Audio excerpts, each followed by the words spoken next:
मैं डॉक्टर तलहा साद, विभाग अध्यक्ष एवं सह प्राध्यापक, गवर्नमेंट मेडिकल कॉलेज सागर में चेस्ट विभाग में पदस्थ हूं। जैसा कि आप देख रहे हैं, कोरोना वायरस की ये दूसरी लहर काफी तेजी से बढ़ रही है। इस कोरोना वायरस की वजह से काफी तेजी से संक्रमण भी फैल रहा है और काफी जानें भी जा रही हैं। इसके बारे में कुछ एक बातें समझना जरूरी है। ये एक वायरस द्वारा फैली हुई बीमारी है। ऐसा आपको इसलिए बता रहा हूं क्योंकि वायरस के द्वारा जो फैली हुई बीमारी होती है उसमें काफी बड़ा रोल हम सभी लोगों की शरीर की रोग प्रतिरोधक क्षमता का होता है। और जो बैक्टीरिया की बीमारियां होती हैं उसमें एंटीबायोटिक्स का रोल होता है। ऐसा देखने में काफी ज्यादा आ रहा है कि एक एक व्यक्ति 15-15 प्रकार की दवाइयां खा रहा है और उसके मन में ऐसी भावना रहा करती है कि जितनी ज्यादा से ज्यादा दवाइयां खा लेंगे वो ज्यादा सेफ हो जाएंगे।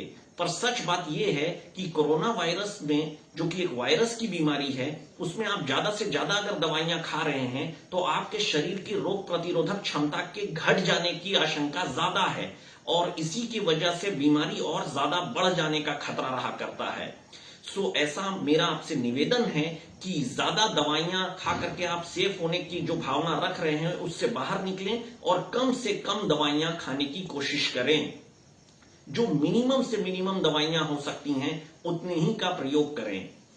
दूसरी बात यह है कि पिछले साल जो कि कोरोना वायरस की बीमारी जब फैल रही थी उससे थोड़ा सा भिन्न होकर के इस साल की कोरोना वायरस के लक्षण देखने को मिल रहे हैं, जैसे कि शरीर का अत्यधिक टूटना, दूसरा काफी तेज बुखार रहना और खांसी का ज्यादा बढ़ जाना। अगर ये 3 लक्षण आपको मिल रहे हो तो आप बिना समय व्यर्थ किए हुए तुरंत मेडिकल कॉलेज की ओपीडी में, फ्लू ओपीडी में आकर के दिखा लें। इसके साथ ही साथ जो छोटे सिम्टम्स होते हैं, छोटे लक्षण होते हैं, जैसे मुंह का स्वाद चले जाना और सूंघने की शक्ति चले जाना, गले में खराश रहना, ये हल्की सर्दी बनी रहना, ये इसके लिए आप बहुत ज्यादा परेशान ना हो। लेकिन अगर अत्यधिक तेज बुखार, अत्यधिक खांसी या अत्यधिक शरीर का टूटना है तो जरूर से जरूर मेडिकल कॉलेज की फ्लू ओपीडी में आकर के दिखलाएंगे। एक और बात जो आपसे करनी है वो है एक रेमडेसिविर इंजेक्शन के बारे में। ये इंजेक्शन को लेकर के काफी लोगों में उत्साह है कि वो किसी भी तरीके से अगर ऐसा इंजेक्शन पा ले जाएंगे तो वो अपने मरीज को बचा ले जाएंगे। पर सच बात ये नहीं है, क्योंकि रेमडेसिविर इंजेक्शन के जो निर्माता खुद हैं उनका कहना है कि इसका बहुत विशेष रोल कोरोना वायरस के इन्फेक्शन जो कि लेट स्टेज रहा करता है उसमें कुछ भी नहीं है। सो रेमडेसिविर इंजेक्शन के लिए आप इस बात को मान करके चलें कि इसका कोई बहुत बड़ा रोल नहीं है।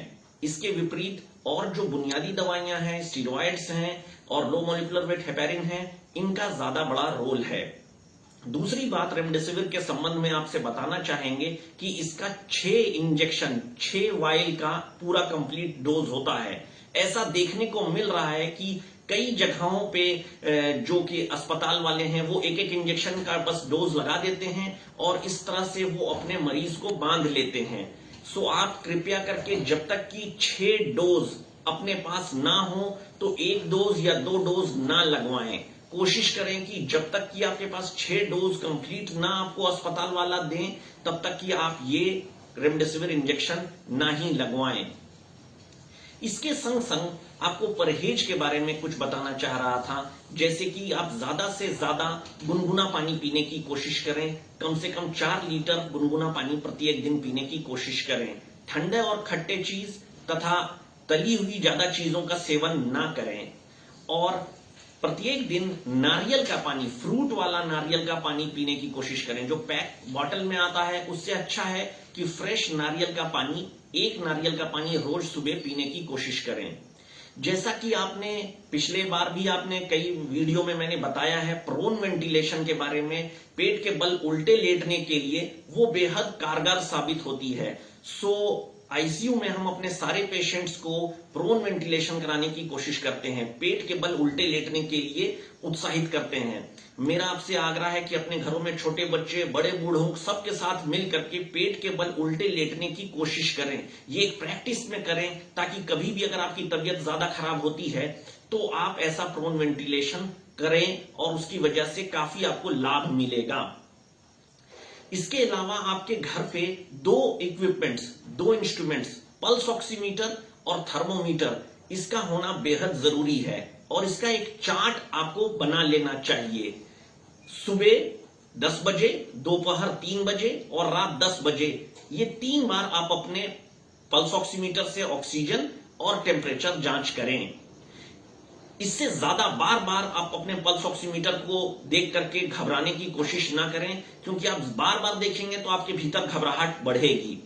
और थर्मोमीटर के लिए इंफ्रारेड थर्मोमीटर जो होता है, इसकी हमेशा जरूरत नहीं होती है। वो हम अस्पताल में इसलिए इस्तेमाल कर रहे होते हैं क्योंकि हम हजारों और कई 100 के मरीज को देख रहे होते हैं, तो एक से दूसरे में इंफेक्शन फैलने के चांसेस होते हैं, इसलिए इंफ्रारेड थर्मोमीटर की जरूरत हमें होती है।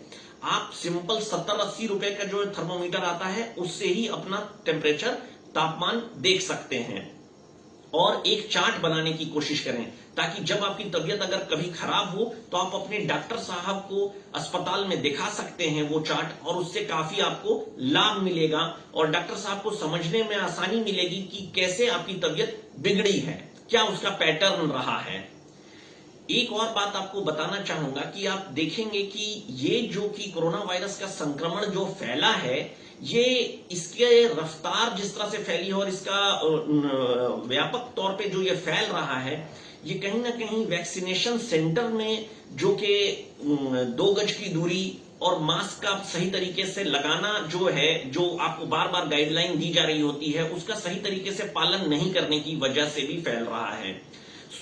मेरा आपसे आग्रह है कि जब भी आप वैक्सीनेशन सेंटर में जा रहे हैं तो आप 2 गज की दूरी का ख्याल जरूर से रखें, मास्क जरूर से लगाएं, और अगर वहां पर आपको काफी लंबी लाइन, कतार दिखे तो आप कोशिश करें कि बाहर इंतजार करें, खुले में इंतजार करें, ना कि भीड़ वाली जगह में जाएं।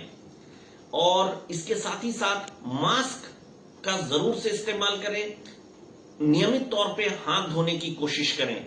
और जब कभी भी आपको अगर लक्षण ऐसे लग रहे हो जिसमें कि आपकी परेशानी ज्यादा हो, जैसे कि अत्यधिक तेज बुखार, अत्यधिक खांसी, या आपको शरीर में अत्यधिक टूटन सी महसूस हो रही है, तो मेडिकल कॉलेज की फ्लू ओपीडी में जरूर से आकर के दिखाएं। धन्यवाद।